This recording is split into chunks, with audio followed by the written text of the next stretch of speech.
1.6 billion Muslims and rising. That's 1 in 4 of the world's population in all 4 corners of the globe. Islam is a religion of peace. Islam is a religion of peace. A religion of peace. But Islam has an image problem. Critics see Muslim women as oppressed. Sharia law is considered barbaric. Sectarian conflict dominates the headline. And then there's terrorism. For Muslims, it's a gross misrepresentation. But not for Irshad Manji, whose controversial first book, The Trouble with Islam Today, described Muslims as an army of automatons. I'm Mehdi Hasan, and tonight in the Oxford Union, I'll be going head-to-head with the outspoken Canadian author and self-described Muslim refusenik.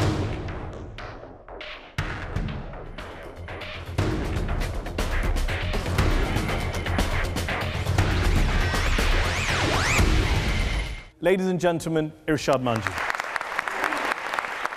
She believes Muslims need to rely much more on their own Islamic tradition of Ijtihad, or independent reasoning, and completely rethink their attitudes to the West. Welcome, Irshad, to Head to Head. Thank you very much for joining us. Let's kick off this discussion with perhaps the most important question, because a lot of people know you from your first book, which was called The Trouble with Islam Today. What is the trouble with Islam today, in your view? In a word, Muslims. We are the trouble with Islam today. We have allowed tribal culture to colonize the faith of Islam.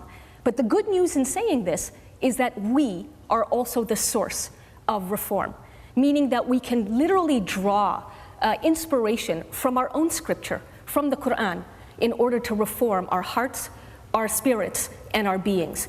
And one passage that has been profoundly inspirational for me is the one that states, "Believers, conduct yourselves with justice and bear true witness before God," and here is the revolutionary part, "even if it be against yourselves, your parents, or your relatives." This is a call for moral courage. This is a call to stand up when others want you to sit down. And it is part of what makes Islam as a faith revolutionary in the 21st century, not just in the 7th. It's fascinating to hear you say this, because a lot of your critics, and you have a fair few critics, especially within the Muslim community, their objection to you over the years, my understanding is that you say there's a problem with Islam, and a lot of Muslims say, and I would count myself amongst them, who say there's a problem with Muslims, certainly with many Muslims, definitely need some form of reform, change, revolution, whatever you want to call it. But Islam is the religion. Don't bring Islam into it. Where do you stand on this? It is a problem with Muslims. However, Mehdi, let's ask ourselves, what is Islam? Islam isn't some theory. Islam is a way of life, and it is we Muslims who define what that way of life is. And so if we are stopping one another from expressing our diversity, then the message we are sending to each other, not just to the rest of the world, to one another, is that this is Islam. I don't buy that. Tribal culture is not Islam, but we have made ourselves the problem with Islam today. We'll come to tribal culture, but I would question the premise which says Islam is defined by what Muslims do. Because if that's the basis, then what is the point of a holy book? What is the point of a holy prophet? What is the point of scripture, revelation? To guide. But they're not the defining features of a religion. It's the tenets the behavior. Of the faith, it's the behavior of Muslims that defines in every generation what Islam is. I understand that there's on that actually basis, a story. Christianity is defined by Christians. Of course. So I can condemn Christianity for something, say, George W. Bush has done. You can condemn the way Christianity is being practiced, and if a Christian is practicing Christianity in the name of Christ, in a way that is violent, in a way that is intolerant, I don't believe that there is anything blasphemous about saying that there is trouble within Christianity today. It's almost a chicken and egg argument. What came first, the Islam or the Muslims? Let me ask you this, Mehdi. Sure, and I understand, you know, where so much of the criticism of just this phrase, the trouble with Islam today, is coming from, but so many people who hadn't read the book and still haven't said, oh, you know, you're blackballing Islam with a wide brush, and I said to to them, have you read the book? Because most of the book is about ijtihad. It's about, thinking creatively and independently. And this is a tradition within Islam itself. So in fact, there is nothing wrong with Islam that cannot be corrected by what is right with Islam. Just to be clear, we hear this phrase bandied about in the West a great deal about moderate Muslims.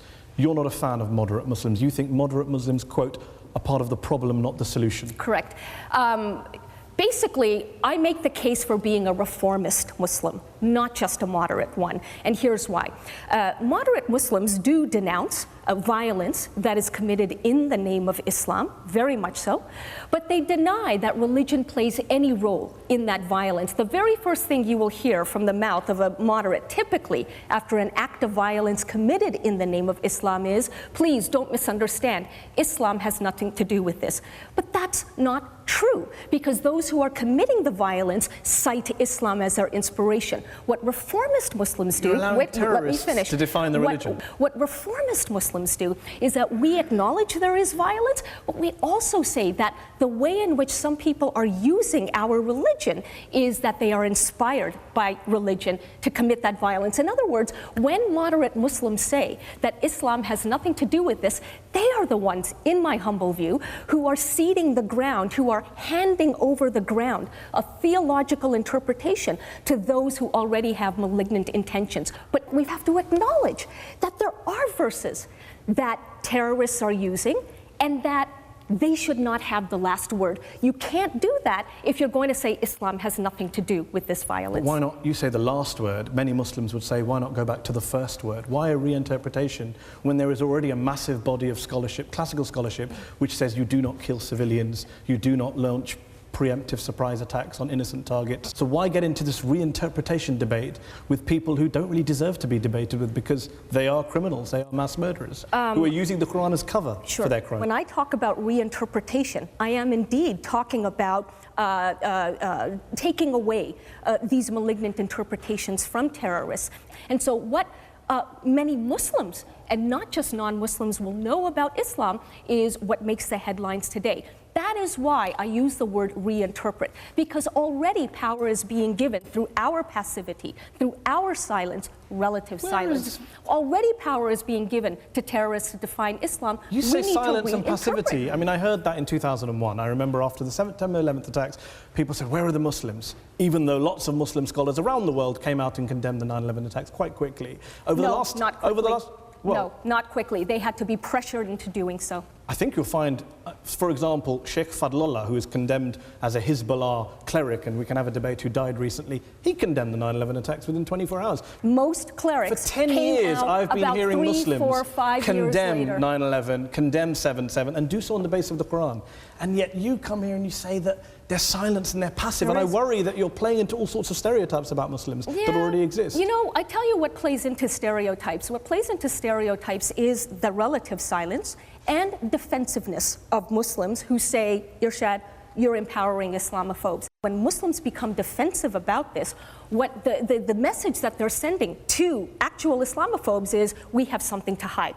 Because now we're just getting angry and emotional over an argument like hers, rather than calmly debating it. If I say to you calmly that the Quran condemns violence against civilians, the Quran does not justify Al-Qaeda attacks on the Twin Towers, is that defensive? Is that passive? No, is that silent? No, of course not. But the point is that there were Muslim progress. scholars in Britain coming out in 2001 saying this is against the Quran condemns these things. But these are the same kinds of people who have said things like Islam and the Quran in particular is just unequivocal, that if you kill a human being, it is like killing all of mankind.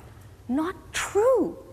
Actually, the verse itself, chapter 5, verse 32 reads, if you kill a human being, it is like killing all of mankind, unless you are killing that human being as punishment for violence or murder or other villainy in the land, okay? So I'm saying that moderate Muslims cannot simply sanitize what does exist in the Quran. We need to get real, we need to get honest, and we need to offer bold and competing reinterpretations of what is actually in the Quran, rather than putting periods and other punctuation marks that don't exist. Okay, well, let me bring in Sheikh Ibrahim Moghrez, Assistant Secretary General of the Muslim Council of Britain. He's an imam at several mosques in Leicester. You heard the verse she cited. Is the Quran, are Muslims behaving defensively about such verses? Are they hiding behind punctuation in your view? Well, I feel Irshad's also being very selective and putting the punctuation marks where they're not necessary.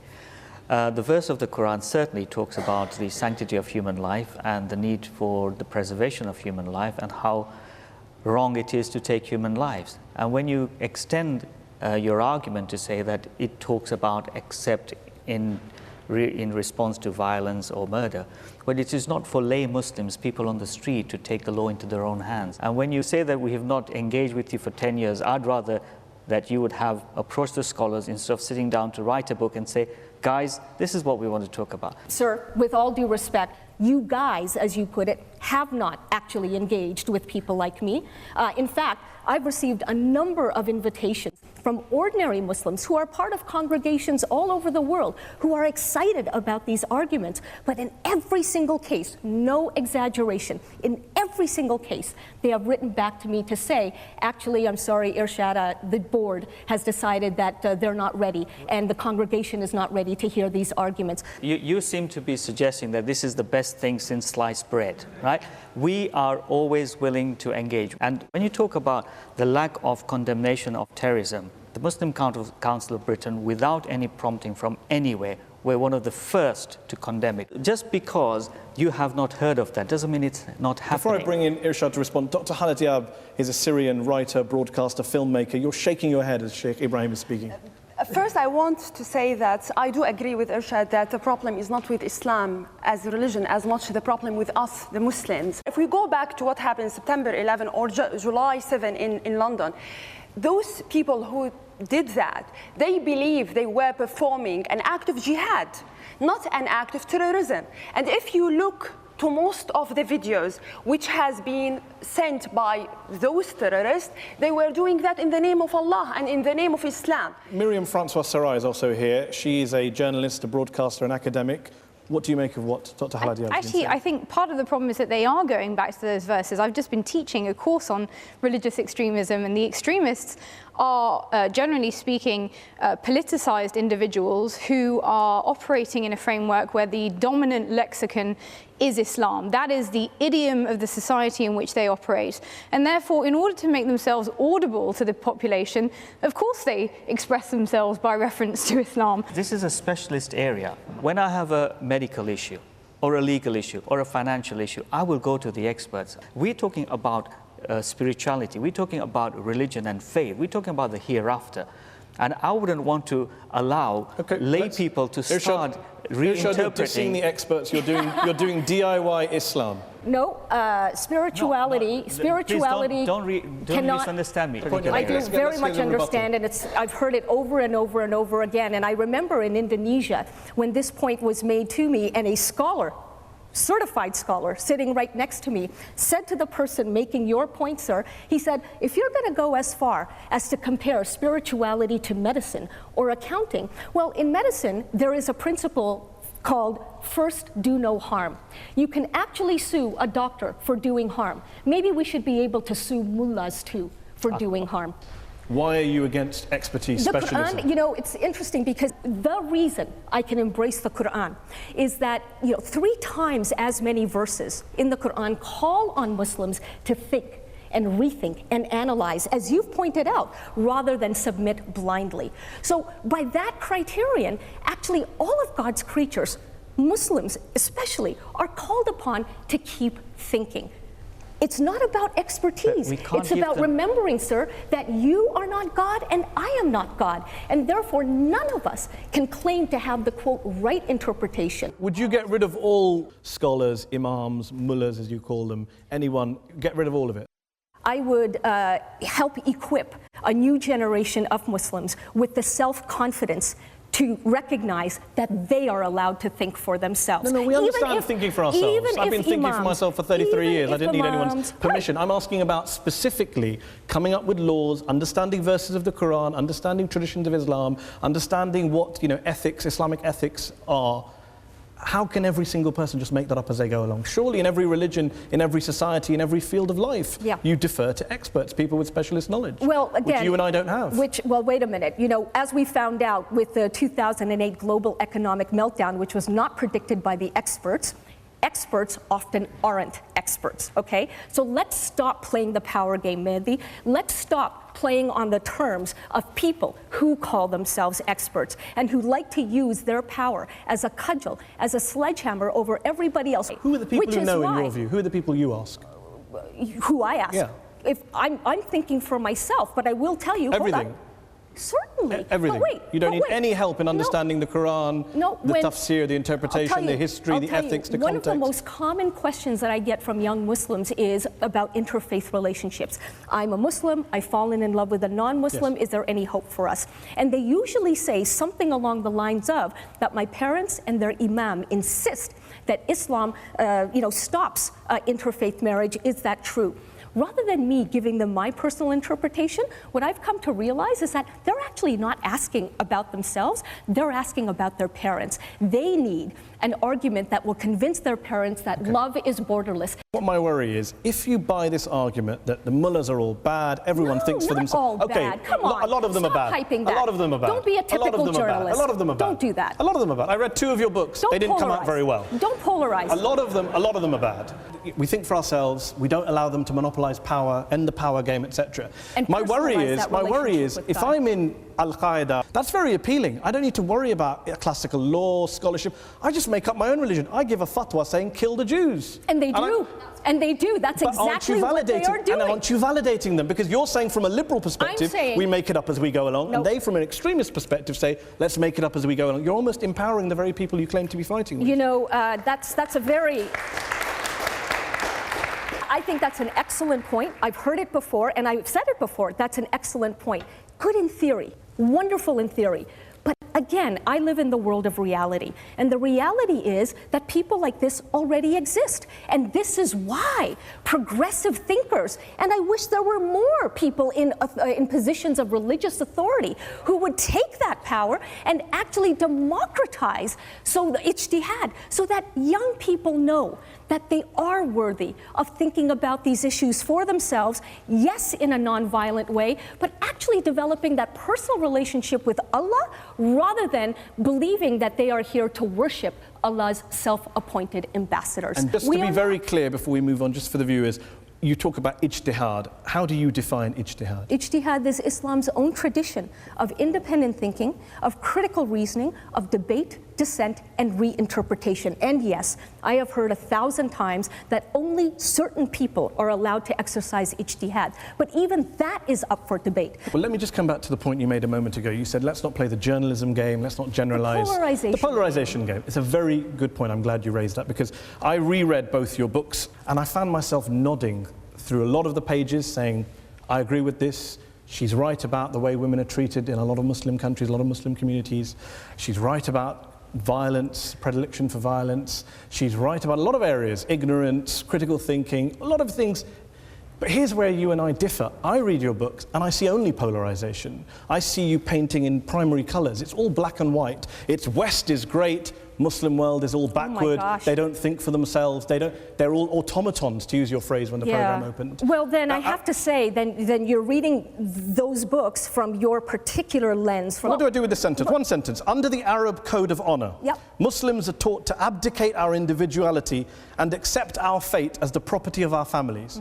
Well, all 1.6 billion of us. I don't do that. My parents didn't do that. None of my friends do that. When you say 1 billion Muslims need permission to think, you're not just talking about Arabs. I'm saying that there is too much fear still among a new generation. When I went to Cairo 5 years ago even, a massive protest against the Mubarak regime, young woman comes up to me and she says, Irshad, I know you get a lot of questions from young Muslims. Here's mine. She said, I have fallen in love with a Jewish man and I don't know how to tell my parents. She said, here I am putting my life on the line to achieve political change in my country of Egypt, but the more frightening thing for me is to speak with my own family about love. Frightening thing. Why not say, some women in Egypt need the permission to think freely. Why say 1 billion Muslims? Why feed into the Islamophobes you mentioned earlier by implying that 1 billion Muslims do not think for themselves? Again, when you read my point in its context, you understand that I am giving shades of gray and nuance, but of course, like any person who's making a particular argument, you make particular statements in order to drive the point home. But if you're trying to win over Muslims and reform the community, when you say things like, we have to own up to, quote, Muslim complicity in the Holocaust. Yes. Yes, as Muslim complicity. As there was Am Christian. I complicit in the Holocaust? I think that anybody who denies that Muslims played a very important role in the Holocaust A Palestinian mufti, passive. I think, is your example. More than just a Palestinian But what about all the Muslims mufti? who died People fighting who Hitler? What do you do to their memories? What I do is I write about it in Allah, Liberty and Love. That's what I do. Agreed. So okay? you disown the statement from that. your first book that said Muslim complicity? No, just as I do not disown the notion of Christian complicity in the Holocaust. I'm simply saying that we Muslims, you break everything down to Muslim. Muslims have a lot of catching up to do in the dissent department. One thing I noticed when I was reading the book, you say, well, there are plenty of women, you would agree, in the world, in the Muslim world, who wear the headscarf, who wear hijab, and they are fighting the battles you would want them to fight against domestic violence, against rape, against female circumcision, and the rest. How do you think they feel when you refer to having worn a hijab as wearing a condom over my head, or calling it a faux symbol of modesty, a symbol of Arab tribal culture? They're not really going to get on board your reform project, are they, when you refer to them as that way? Well, no, actually, that's not true. Because again, you are assuming that the only people who care about this subject are people who would be offended by notions like this. Quite the opposite. I can't begin to tell you how many women who do choose to wear the hijab have said, thank you for making this point, and I want you to know, in many cases they say, that I choose to do this for myself, but I have struggled with it.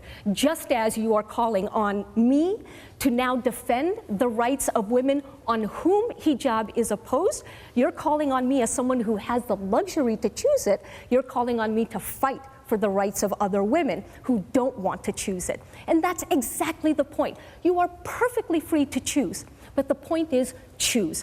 You see your role, part of your role is speaking truth to power. When you say I speak truth to power, I also worry that there are people in power, not in the Muslim world, in London, in Washington, DC, Toronto, Tel Aviv, who you're not speaking truth to. You're telling them what they want to hear. They want to hear that this is a problem with Islam, it's not a problem with our policies, and Irshad Manji is saying, I agree with you.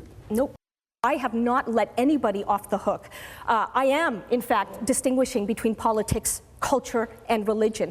You talk about the Armenian genocide in 1915, carried out by the Turks. The Turks deny it was a genocide. Armenian genocide, recognized by many countries. You refer to it as a Muslim crime. Why is it not a Turkish crime? Why does everything get boiled down? It's almost, again, that you're playing, unwittingly perhaps, the extremist game, because you're defining everything through an Islamic prism. When something is done in the name of a particular religion or a particular God, that is when I think we can legitimately apply the name of the religion to that crime.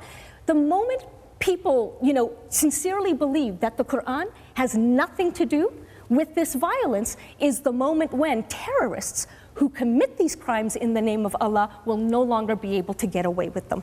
Okay, strong views. We are going to come back and continue this in part 2. We're speaking very freely here and having a very interesting debate. Join us for part 2 when we'll be talking to Irshad about all of those other issues that she challenges in her book, and we'll also be hearing from our audience here in the Oxford Union. Join us for part 2 after the break.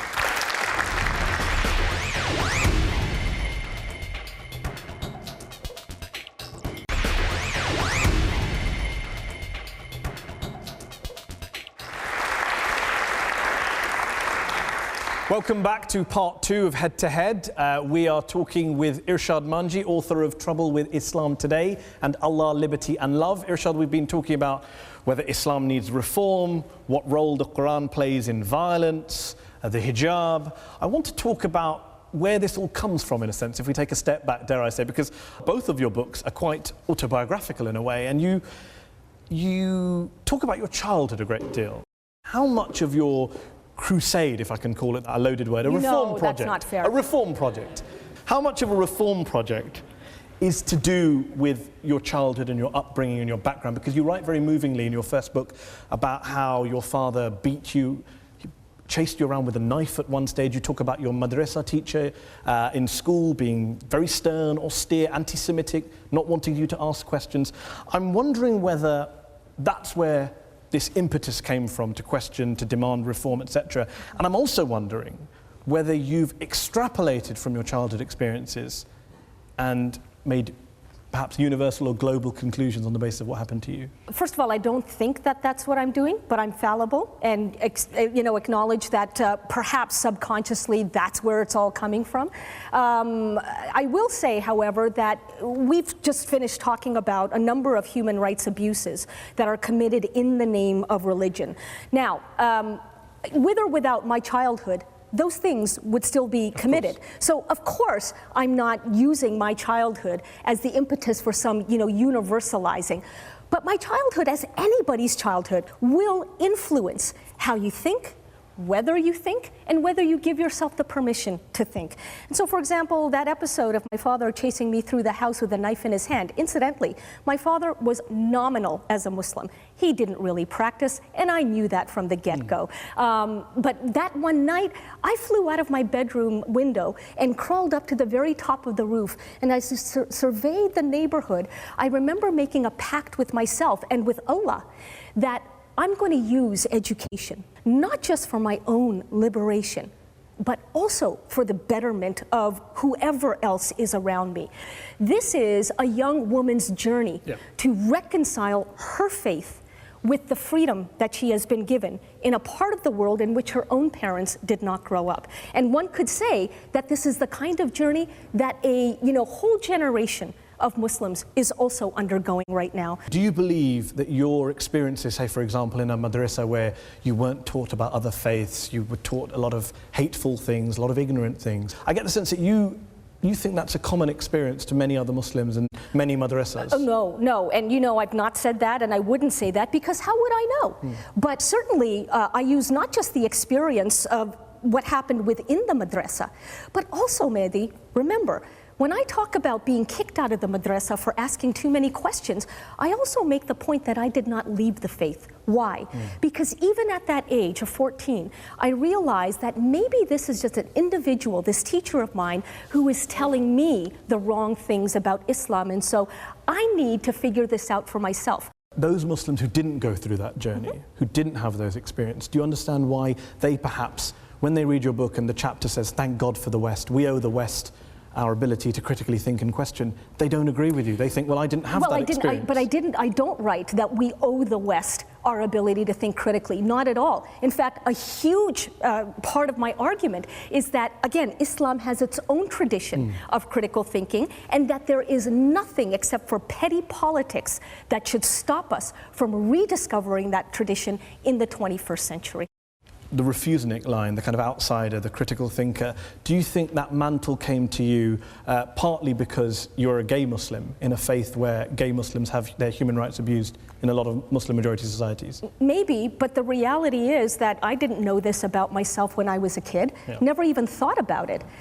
So I personally don't think that if I was, if I was straight, I would like to believe that I would be arguing exactly what I'm arguing now.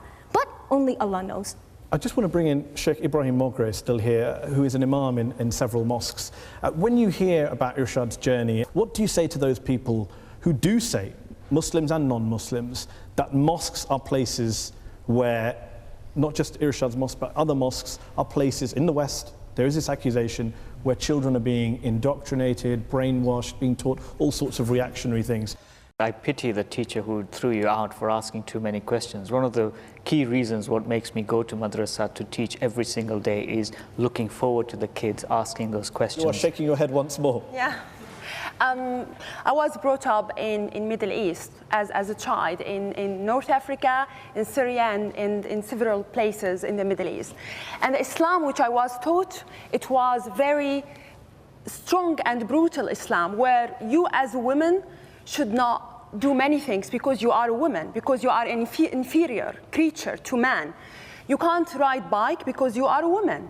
You can't walk in the street on your own because you are a woman. Islam, which I knew when I lived in the Middle East.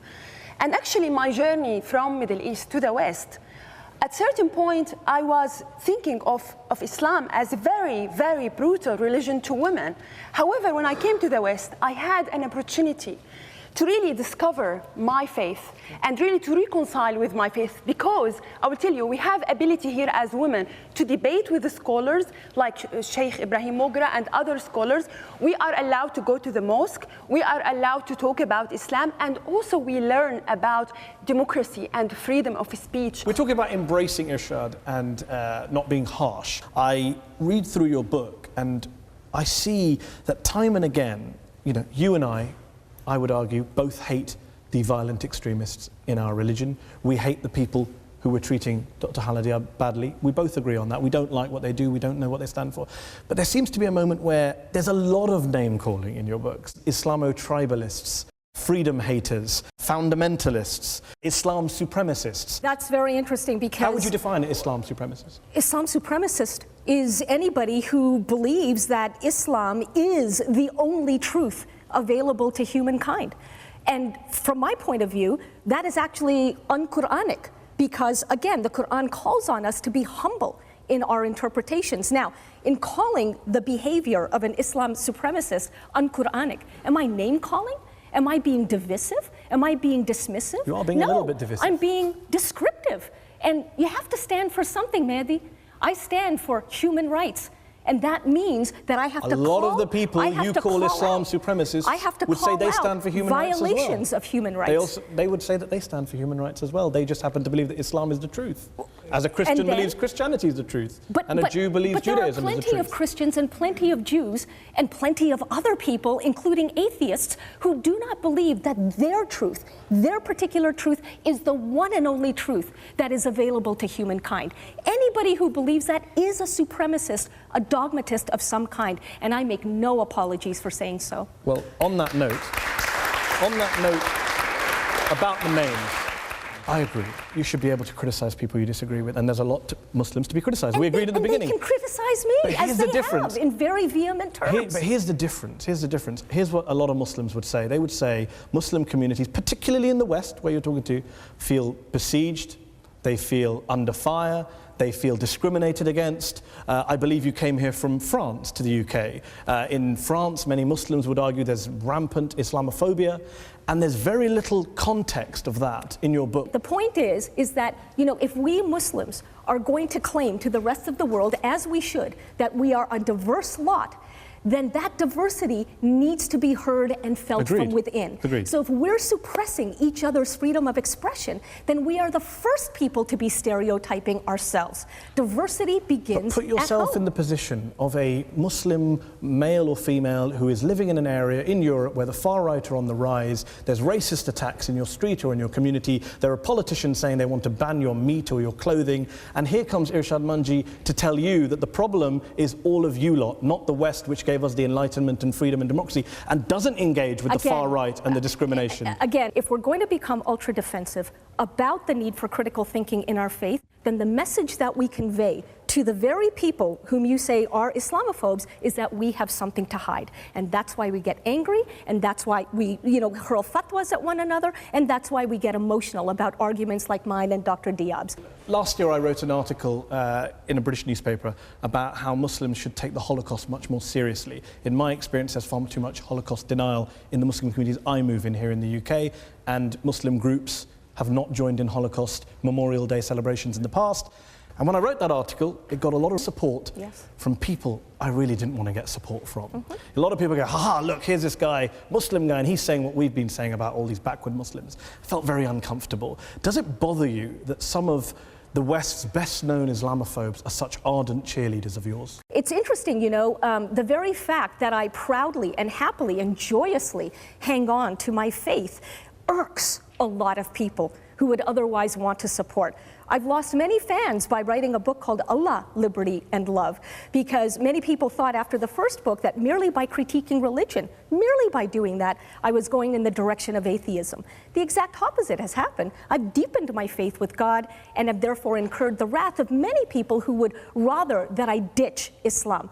And I haven't, and I won't. And you have been criticised for sharing platforms and going to events with members of the so-called counter-jihad movement, the kind of American far-right, Sharia law obsessives. But I've also shared platforms with people on the far left and people in between. The point is, honest conversation is important and needed everywhere. And rather, I would have a faithful Muslim speaking truth to that power, to right-wing power, when I'm facing them, than to just leave that space empty and cede that territory to these folks altogether. Won't do that. Let's open it up to our audience here in the Oxford Union. Gentleman here in the front row. Thank you. I admire your spirit and love the passion with which you speak, and I know you're a passionate advocate of freedom of expression, and as I understand freedom of expression, that involves tolerating bigots, tolerating deeply offensive opponents of your own views. Now, do you really see that as compatible with Islam? Because as an atheist standing outside of this debate, it doesn't come across that way, Islam. And it doesn't come across that way precisely because behavior is not living up to the theory of Islam, which is why Muslims are the problem or the trouble with Islam today. Do I see freedom of expression as compatible with Islam? You're looking at somebody who lives both realities every single day and does not feel at war with herself for doing so. So once again, the beautiful paradox here is that belief in one God obliges believers to defend human liberty. Lady here in the third row. You've spoken a lot about clarity, about being sincere. You've been trying to contextualize your books, and I have read your first book, I haven't read your second. And in actual fact, I don't feel any sincerity. I don't feel you've been clear. I don't feel any humbleness or humility in anything that you've stated in your books particularly. I feel some this evening in your attempt to clarify what you've said. Because you interchange Islam and Muslim consistently. You've tried to clarify that this evening. You haven't really, because I work with Muslims. I work with Safra Project. We work with Muslim, lesbian, bisexual and trans women. A lot of the work you've been doing actually contradicts our work, has actually detrimentally affected our work. How? How so? Because you haven't clarified, you've generalized. You said, oh, let's add a context. You add a context in this debate, but in your books, the books that millions of people read, does not contextualize, it generalizes and it essentializes. When you say more people need to speak up, we don't get the platform. The reason you get a platform is because what you say continues to support the racialization of Muslims. Irshad, you want to come back? Simply to say that I'm sorry you feel that way. I do find it interesting that when people accuse me of essentializing, they too presume to be speaking on behalf of all of these Muslims who are very angry about my so-called essentializing. But again, there are plenty of other Muslims who would disagree with you, and so I don't hold it against you or hold it against them. This is the discussion we need to be having. I'm sorry, as I say, that you feel the way that you do, and good luck in your work, because we all have something to contribute. One thing we didn't get to talk about, time permitting, is, for example, you hold views that most Muslims don't hold, the vast majority. For example, you believe the Quran is an imperfect book, a flawed book, a contradictory book. Very hard for you to round up Muslims to speak out on that issue because they just don't agree with you. Sure. Of course there are lots of Muslims who don't agree with me, and Mehdi, there are lots who do, even on this point. But surely you would acknowledge you think there's a big contingent of Muslims who agree with you on the theology. Surely you would acknowledge that it is far less frightening to speak up in support of the perfect Quran than it is to speak up about contradictions within the Quran. That wasn't my point. My point was that but that is the point. That is the point. My point is on violence. Lots of Muslims agree with you. On the Quran, most don't. Therefore, it's very hard for them to come and share a platform with you when they... How can you say that most don't when we don't have a world in which it is safe for people to speak up about their real view of the Quran, Muslims included, or Muslims especially? How can you say that most don't? To the gentleman there, right there, yes, you who was at the back, who's been waiting there. Hi. Yeah, I was going to say, it's very hard to think of any injustice you could expose that couldn't potentially be exploited by people with a bad agenda.